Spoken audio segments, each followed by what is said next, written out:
Hey, we got shell casings. Yeah.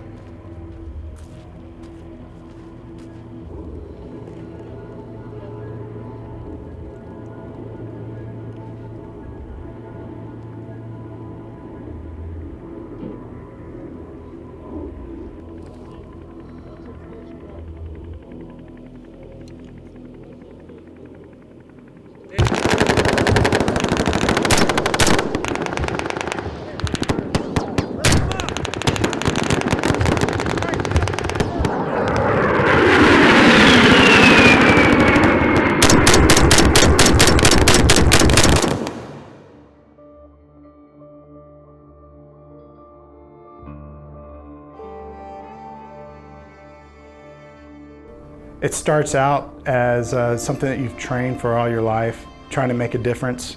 The cool thing is, as an A-10 pilot, on times when the stars align and you're up on that mission where you get to make a difference, you get to see the reward. That's my whole soul and being, is that guy on the ground. You know, he could be an 18-year-old guy, 18-year-old kid with a rifle. And that's all he's got, and I'm here to protect him.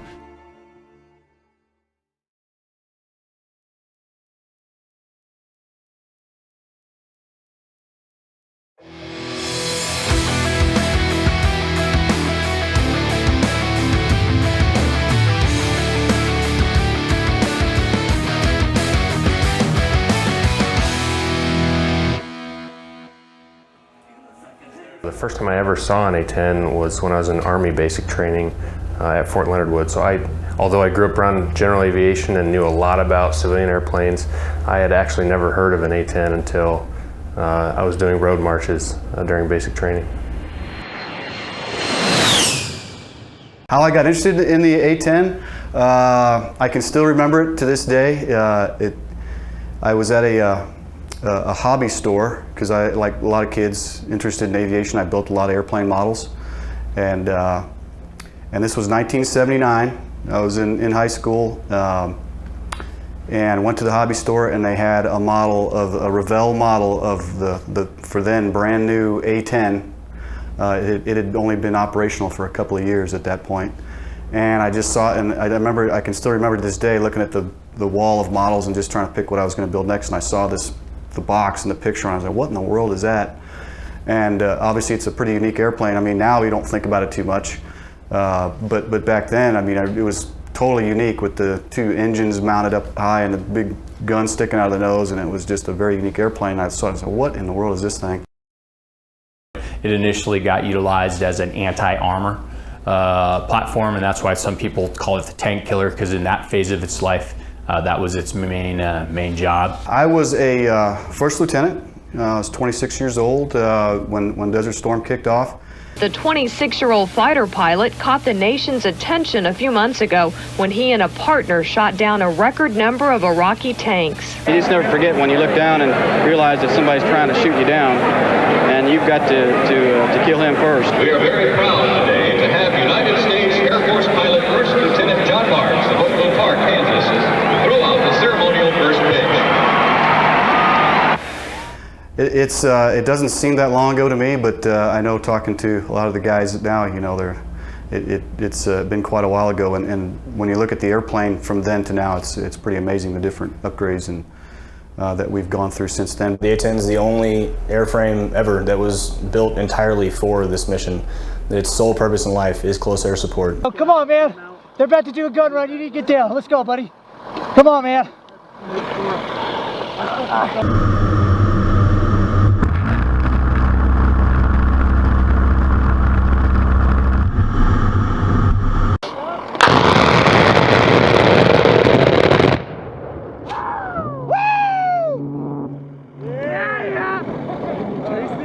10 saving the day again, baby.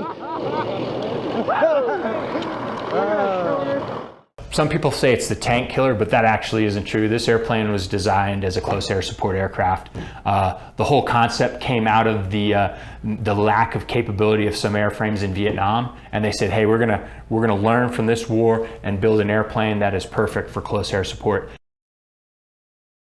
It's an awesome testament to the aircraft, I think, that the same gun that we used to kill main battle tanks in 1991 is the same gun where we can shoot a single insurgent that's fleeing on a motorcycle, or shooting at our guys from a tree line. People sit there and they try to make a weakness of the A-10, right? So they try to designate the weakness of the A-10 as it's a singular mission focus. I think that's our greatest strength. And I wish we would promote it. So we care about guys on the ground. We do our mission in relationship to guys on the ground. We are a support element essentially for the Army. We're the redheaded stepchild of the Air Force. That's where we're at.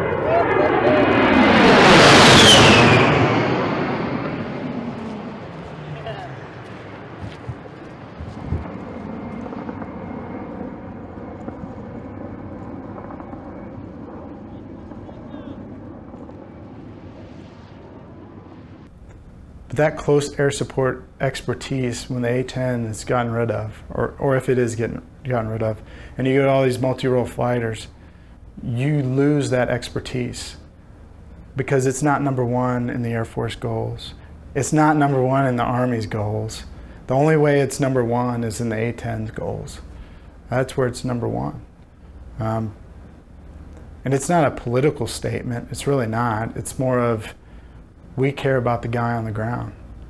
I'm not saying air interdiction mission isn't caring about the guy on the ground, but it's not tangible. You can't really grab the benefits of it right then.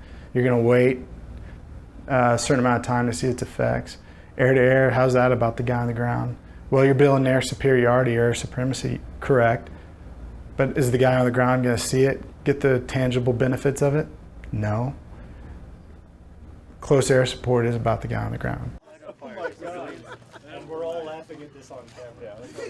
That's definitely how she, that's awesome. Let's start over. We work extensively with Joint Tactical Air Controllers, Special Operations Forces from all branches of the military, not just the Air Force. Extensive training back stateside that lets us kind of learn their lingo, learn the ground situation that they're facing on the ground. On the flip side of that, they get to understand how we operate, they get to see our sensors, they get to see how we employ weapons. Sensors are great, they're amazing, they enable precision strike, they enable us to generate coordinates that are pristine, that are right on the target, but that will never replace just, looking right outside of my cockpit and looking at the battle space. What am I seeing out there big picture? Because so many sensors have a soda straw view of the battle space that, yeah, I can see right here in this 20-meter area, but I can't see what's at 35 meters. And maybe at 35 meters are some additional friendly forces that the JTAC that I'm talking to, who's 100 meters east of that target, doesn't know is over there. We do have this personal connection with the people that we so closely work with, the guy on the ground. We hear him getting scared.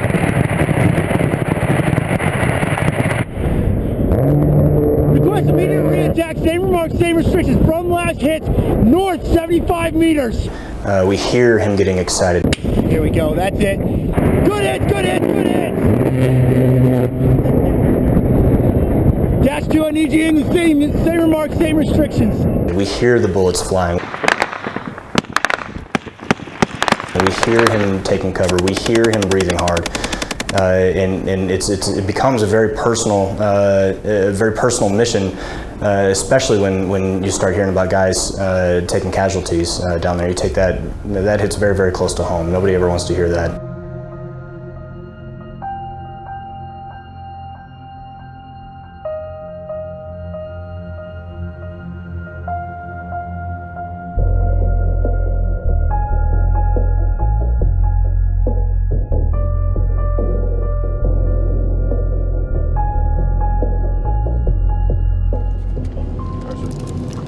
Okay, today we're going down to Sande Sufla. We've been there recently, so we've got a good lay of the land.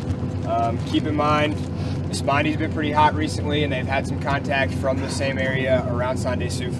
He went over the recent activity. Keep in mind the kind of MO we've had recently out of there. They've seen the Taliban commander kind of looking at the objective first, doing a quick meeting, picking up weapons en route. Usually there's motorcycles involved. You've also got the Taliban commander that they seeked a couple weeks ago. So you've got all that stuff going on right there in Espondi. We're going right into the heat of that. So keep that in mind as we get down there. Keep your eyes open and stay vigilant. All right, so our actions on contact, near and far ambush, return fire. Look to me, we'll either maneuver or we'll push through. IED, get 360-degree security and clear the danger area, and then we'll look to Kazovac. In the case of a complex attack, we're going to return fire, move out of the kill zone. Indirect fire, get down, look for distance and direction from me. Our actions on halt, take a knee, face out, and the march intervals that we're going to use are going to be dependent on where we are. In the open area, spread out as much as you can. The bigger we can look and the more intimidating we can look, the less likely we're going to take contact as we move down there. That's all I've got. What are your questions? All right, we're kidding up at 0615. 0615, kids on. Shit, didn't say anything about Harris. So yesterday, as most days, we went out on a dismounted patrol south of our fob to a village of Espondi. Basically, we got some intel that some bad guys were storing weapons in a building, and we had contacted them before. We'd run into them before. However, our biometrics assets didn't have the full dossier on the individuals that we had detained, so we had to let them go. We pushed through across, we got over to the town, we pushed in, set up in front of a clot that we knew had previously there'd been a Taliban commander living in. What up, James?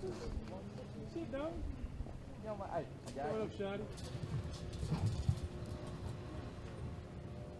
The Afghan National Police were there with us, and they went in and searched the house, brought 4 guys out of the house.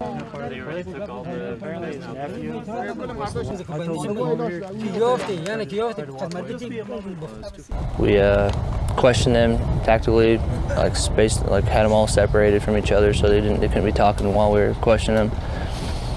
They said everybody is the teachers here, so we are good people. Okay, if they're good people, they have nothing to worry about. We're not going to I take told them. him.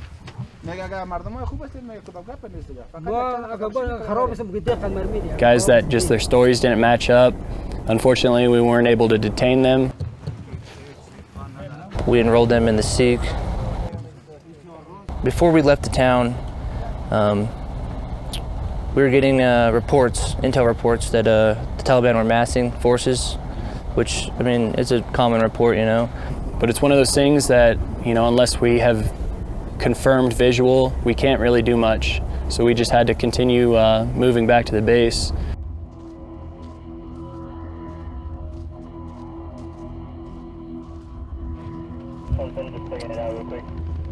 Hey, we got shell casings.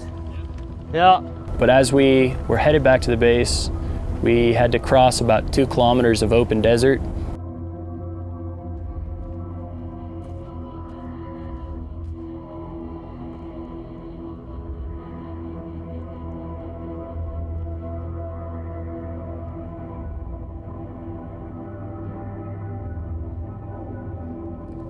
We got about 500 meters outside of the village and started taking some pretty accurate fire.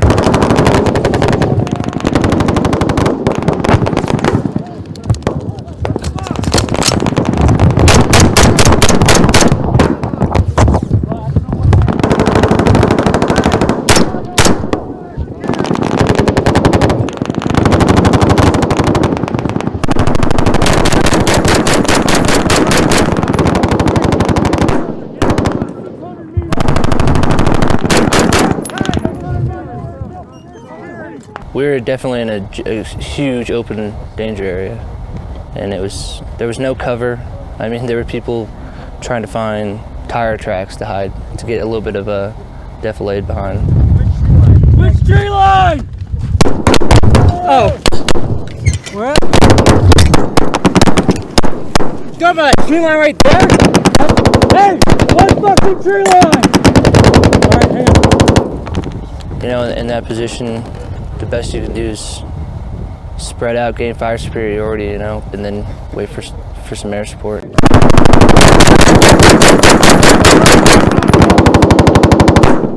Our comms were a bit of an issue at the time, and so they had a little bit of a struggle, but they did have A-10s luckily being pushed down to us. I have your position south of the tree line.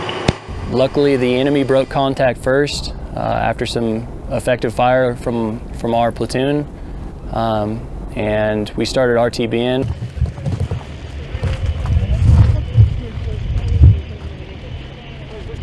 Right here. I mean, I know you're busy, but I need full security, brother. Who's shooting? Somebody's fucking shooting at us still.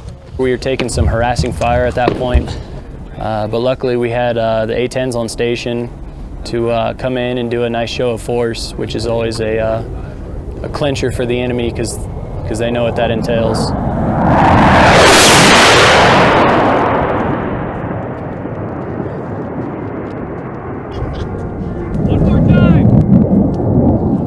With the ground troops that I work with, when they think close air support, they think A-10s. If you tell them something else, you can always kind of hear them like, I don't care about that. Like, tell me when A-10s are on station. And I think the reason for that is they almost share the same mentality. If you were to say that there's a grunt in the sky, it'd be a hog pilot.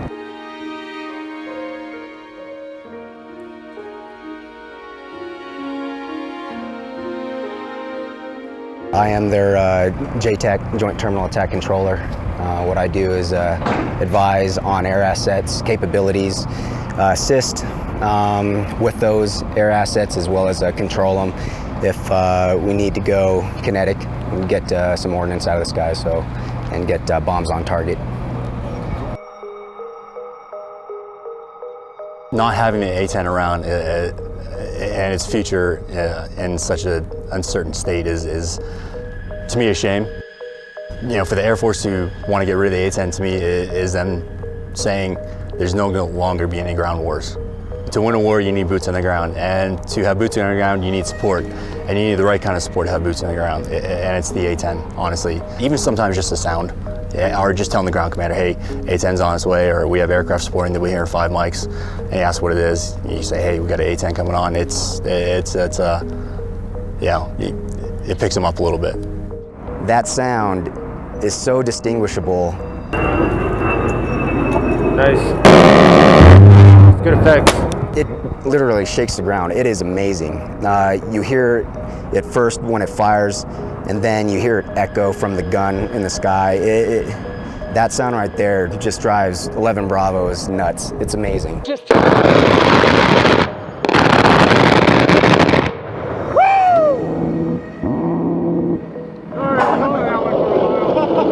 Hey, thanks, sir. I just shit my pants. Oh, yeah. Woo! After that, motherfucker. It's that sound of corny like freedom, but it really is. It's the sound of don't mess with me. It scares off everyone and shows you you're in good hands.